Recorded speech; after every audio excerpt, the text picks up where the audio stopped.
Mr. Martin, you went to Libya. You met Colonel Gaddafi in Tripoli. You shook his hand. You eventually opened an embassy there, obviously after the sanctions were lifted the first time. What kind of man is Gaddafi? Well, he's obviously mercurial. But, I went there at the request of a number of Canadian companies, Petro-Canada as an example.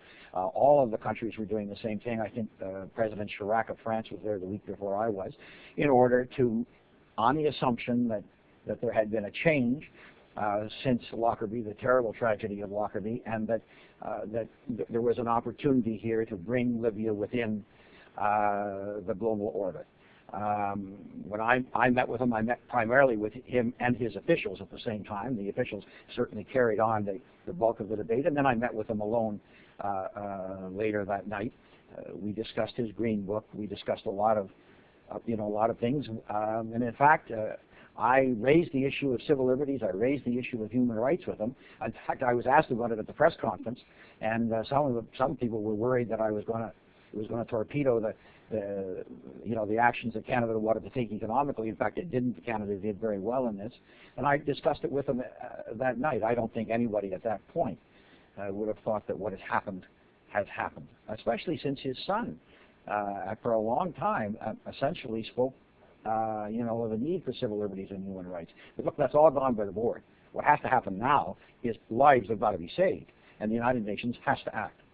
Does that, and this is a question, because as you say, he talked about the Lockerbie bombing, and he then renounced his nuclear program, and there was engagement by a lot of countries, including Canada. As you say, you led that. But does that, now that we see that his regime remains in power, and the atrocities that are being alleged, that are being perpetrated right now on the people of Libya who are protesting, does that really say that it was a mistake to engage with Muammar Gaddafi, to use engagement as a tool to try to bring him closer to a kind of democratic and some human rights within that country, that policy failed now in retrospect? Well, hindsight is a wonderful thing. The fact of the matter is that what you have to do in a situation like this, you really wanted to bring the Arab League along. The Arab League now has expelled Libya. You want to bring the Islamic Conference along, and you want to bring the African Union along.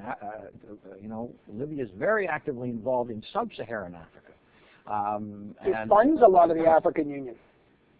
That's right, it does. Now, I think if you talk to the leaders of the sub-Saharan African countries, they'll tell you that Muammar Gaddafi, speaking about African political union, is certainly not something that they would buy, not under him. And that is something, we've had those discussions, 2, 3, 4 years ago.